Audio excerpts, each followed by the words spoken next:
Quand j'entends dire quelqu'un d'à peine 21 ans, plein de talent, que c'est dur de changer de vie, honnêtement, ça me fait un pincement au cœur. Oui, bien sûr que c'est dur de changer de vie, mais alors, est-ce que tu vas t'en servir d'une excuse pour renoncer? Oui, c'est dur de changer de vie, et ça sera encore plus dur si tu ne sais pas pourquoi tu veux changer de vie. Si je demande par exemple à Jim Bridenstine, l'administrateur de la NASA depuis 2018, quel est le prochain grand objectif du programme spatial de la NASA, il va pas te répondre « Ah oui, on envoie des fusées dans l'espace, mais bon, on n'a pas d'objectif précis. On n'a pas d'objectif du tout en fait. » La NASA, elle n'envoie pas des fusées dans l'espace parce que ses employés, ils ont du temps à tuer. Un des gros objectifs de la NASA, c'est d'étendre la présence humaine dans l'espace afin de l'explorer et d'en utiliser les ressources. Tu vois, l'entreprise, elle a un objectif précis. C'est pour ça qu'elle a une organisation si sophistiquée qu'elle peut atteindre des objectifs si extraordinaires. Parce qu'elle sait exactement ce qu'elle cherche à accomplir. Alors évidemment, quand tu sais pourquoi tu fais ce que tu fais,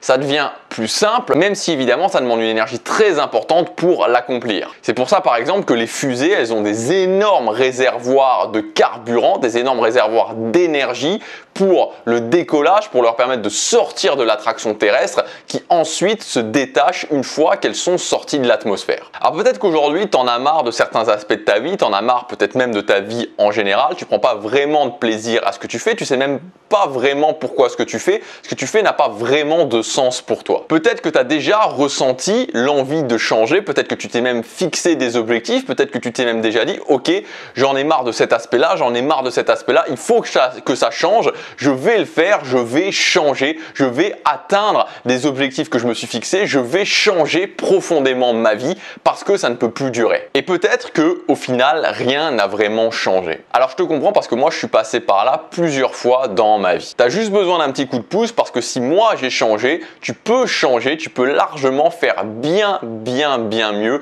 que moi ce que j'ai fait. Alors imagine que tu puisses vraiment changer, que tu puisses réellement atteindre tes grandes ambitions, que tu aies suffisamment d'énergie, suffisamment de carburant pour décoller. Si tu pouvais transformer ce que tu as dans ta tête, tes plus grandes inspirations dans la réalité, est-ce que ce serait pas plus inspirant que de se contenter et de vivre une vie par défaut? Comment tu te sentirais si tu concrétisais ta nouvelle vie? Alors évidemment, tout ça c'est enthousiasmant, mais il ne faut pas oublier une chose, et comme dans toute chose, il y a le côté pile, il y a le côté face, il y a le côté positif, il y a le côté négatif, c'est que c'est très important de commencer à agir maintenant. N'oublie jamais que chaque jour qui passe va te rendre la tâche plus difficile dans le fait d'accomplir ce que tu veux vraiment, dans le fait de créer une vie de choix. Chaque jour qui passe renforce la puissance de l'attraction terrestre et rend le décollage plus difficile, te demande d'avoir beaucoup plus d'énergie au décollage. Donc évidemment, comme d'habitude, tout passe par l'action. Voyons ensemble dans cette vidéo plusieurs actions qui vont te permettre de reprendre le contrôle de ta vie. Première action, comme on l'a vu, tout part d'un cap inspirant à définir. C'est exactement comme une aventure, c'est exactement comme dans les films. Quand tu regardes un film, tout part de quelque chose d'inspirant. Alors que ce soit dans le positif, que ce soit dans le négatif, je veux atteindre ça, il faut sauver le monde parce qu'il va être détruit, mais tout part de quelque chose qu'on a envie d'accomplir. T'as jamais un film, t'as jamais une aventure où les gens se disent bon, qu'est-ce qu'on va faire? Bon, je sais pas trop ce qu'on va faire. Voilà, non, ça commence jamais comme ça. Ça commence par ok, on va faire ça, on doit faire ça, ou il faut impérativement qu'on sauve le monde. C'est comme ça que commence une aventure, un film, un jeu vidéo, un livre, tout ce que tu veux. C'est par un cap inspirant. Donc tu dois commencer par te définir un cap inspirant. Le deuxième point, c'est de quitter définitivement la moyenne. Et ça, c'est pas quelque chose qui est facile parce que par définition, la moyenne est extrêmement nombreuse et qu'aujourd'hui dans notre société, il y a une écrasante majorité de gens qui sont dans cette optique de se dire la vie est difficile, c'est pas possible de changer, le gouvernement, Emmanuel Macron, c'est difficile, compliqué, on n'y arrivera jamais, le monde va s'écrouler, le coronavirus, etc., etc., tout ce que tu veux. Donc évidemment, on est repris par cette moyenne. Mais toi, personnellement, tu as un choix à faire, un choix très important à faire. Et ce choix à faire, c'est de te dire une bonne fois pour toutes, ok, je vais quitter la moyenne. Donc tu dois impérativement décider ça. Tu dois impérativement te dire, ok, est-ce que j'écoute la moyenne? Est-ce que j'écoute Jean-Jacques au bistrot ou au café qui me dit que c'est difficile, que le gouvernement c'est des enfoirés carré,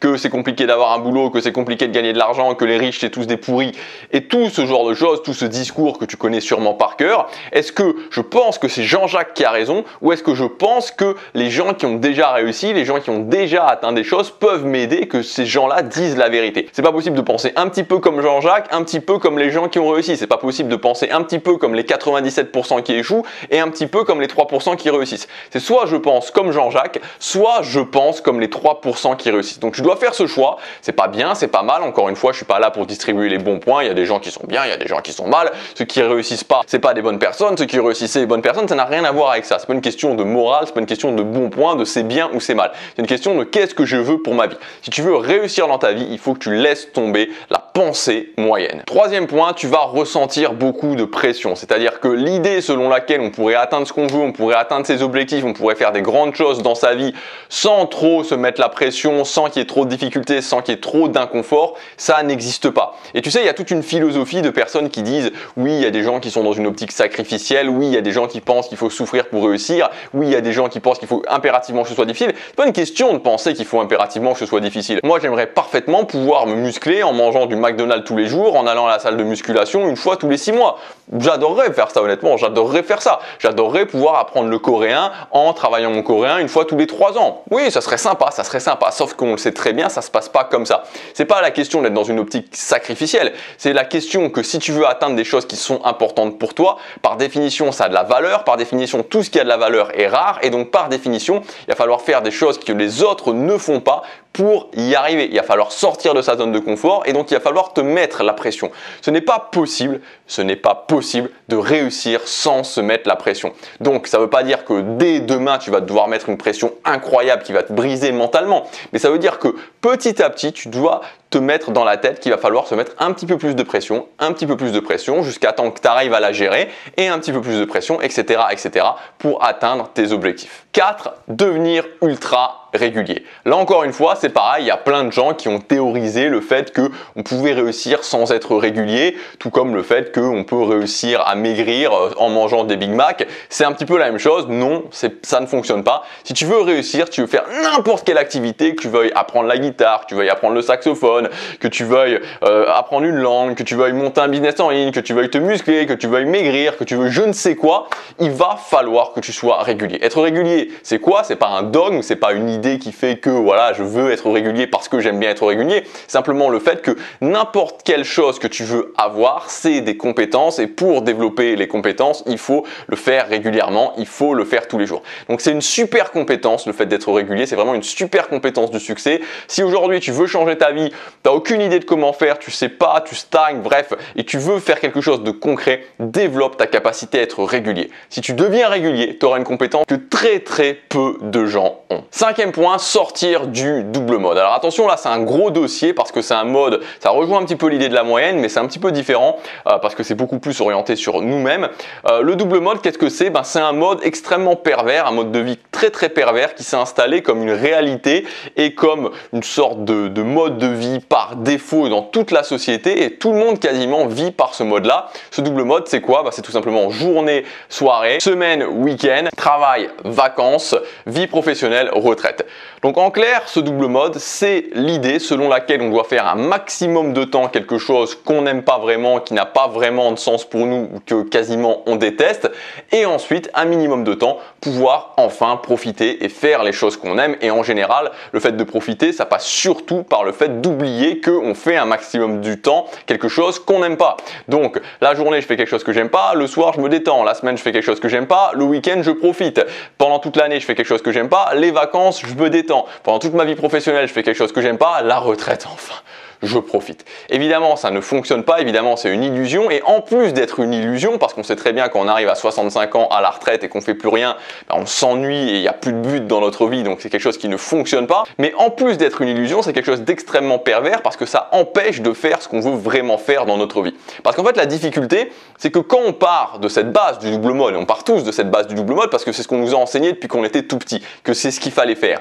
Quand on part de cette base du double mode, le gros problème, c'est qu'on se retrouve dans une situation où la plus grande partie du temps, on fait quelque chose qu'on n'aime pas, et la toute petite partie du temps qu'on a de libre, on a envie de se détendre, on a envie d'oublier justement qu'on fait quelque chose qu'on n'aime pas, on n'a surtout pas envie de refaire d'autres choses. Et c'est là le problème, parce qu'en fait, la clé, ce qui va te permettre de réellement changer, c'est de te dire, ok, oui, actuellement, parce que tu peux pas lâcher ton boulot, tu peux pas tout lâcher du jour au lendemain, de te dire, oui, actuellement, la plus grande partie de mon temps, la semaine, je fais quelque chose que j'aime pas, mais pendant le week-end, je vais pas devoir oublier, je ne vais pas devoir profiter, je vais devoir travailler sur les choses qui ont réellement de l'importance pour moi. Et c'est là où c'est difficile, c'est-à-dire que pendant un certain temps, tu vas devoir faire quand même les choses que tu n'aimes pas faire, et quand tu auras ton temps libre, tu vas devoir faire les choses qui ont de l'importance pour toi, des choses qui peuvent parfois être challenging. Et c'est pour ça qu'il y a aussi beaucoup de gens qui sont bloqués à la ligne de départ, parce qu'ils n'arrivent pas à faire ça, c'est-à-dire que quand ils sont pas en train de faire quelque chose qu'ils n'aiment pas, quand ils sont sortis de cette semaine de travail qu'ils n'aiment pas,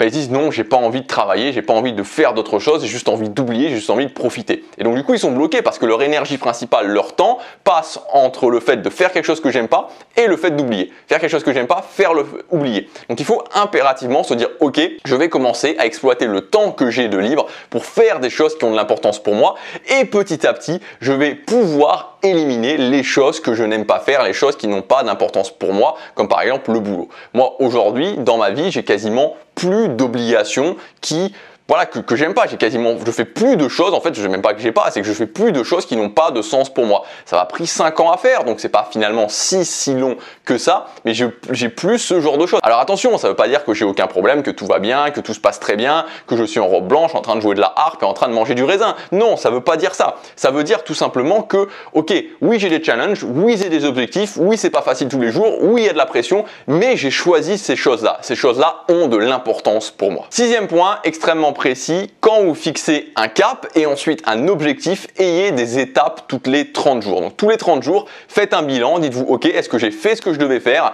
Est-ce que j'ai avancé? Plus vous êtes dans le stade débutant et plus vous devez faire des bilans régulièrement pour justement vous maintenir votre motivation et pour justement voir que vous avancez. C'est très important de voir qu'on avance, ne serait-ce que par la régularité, ne serait-ce que pouvoir valider que oui, je veux prendre 5 kilos de muscle, oui, ces 30 derniers jours, j'ai été à la salle de sport, à chaque fois que je devais aller à la salle de sport. Le fait de faire des bilans et le fait de voir que ok, je suis sur le chemin, c'est très important. Et enfin, le dernier point, faire sa bulle. Faire sa bulle, qu'est-ce que ça veut dire? Ça veut dire qu'en plus de ne pas écouter la moyenne, vous devez faire très attention aux gens qui peuvent être à côté de vous, parfois aux parents, parfois aux conjoints, parfois aux collègues de travail, parfois à la famille, et qui ne sont pas forcément des gens qui ont des mauvaises intentions, mais qui sont des gens qui vont vous maintenir dans justement cet état d'esprit par défaut. Ces gens qui vont vous dire « mais t'es sûr que tu dois travailler autant ?» Mais t'es sûr qu'il faut vraiment que tu atteignes tes objectifs, t'es sûr que tout ça, c'est pas un petit peu, c'est pas un petit peu des trucs de gourou, mais t'es sûr que tu veux plus d'argent, mais t'es sûr que t'en veux pas trop dans la vie, mais t'es sûr que tu dois prendre tous ces risques, mais t'es sûr que tu dois te mettre la pression au quotidien.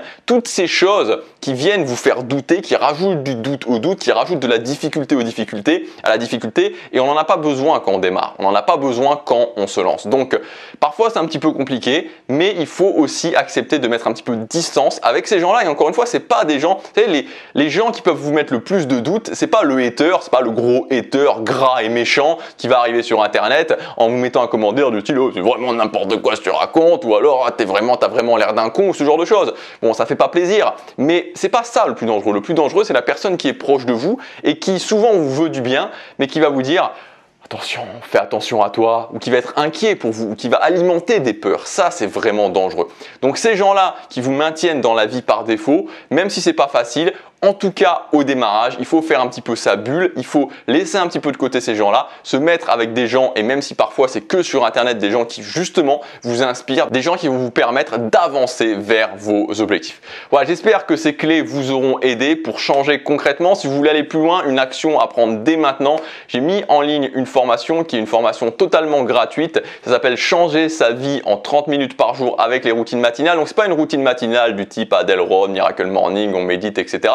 On se pas du tout ça, vous allez voir c'est quelque chose de différent. On voit la routine matinale dans sa globalité, on travaille sur quelque chose qui a de l'importance pour nous dès le matin et surtout, comme je vous disais, on voit le système en entier, c'est pas juste le matin, c'est aussi tout ce qu'il y a autour. Donc ça, vous pouvez commencer à le faire. Moi, c'est ce qui a changé ma vie en 2014. En août 2014, j'ai commencé à faire ça et j'ai eu des résultats. J'en étais nulle part dans ma vie, j'ai eu des résultats incroyables ces 5 dernières années. En tout cas, je considère comme incroyable ces 5 dernières années. J'ai pu notamment atteindre mon plus grand rêve de m'installer à Séoul en Asie. Vous pouvez le faire, vous pouvez faire bien bien mieux que moi. Et donc si vous voulez prendre une action concrète, vous pouvez télécharger la formation entièrement gratuitement. Vous cliquez sur le lien et il y a tout qui est expliqué. C'est le premier lien dans la description. Je vous dis à demain pour la prochaine vidéo. Chaque jour compte.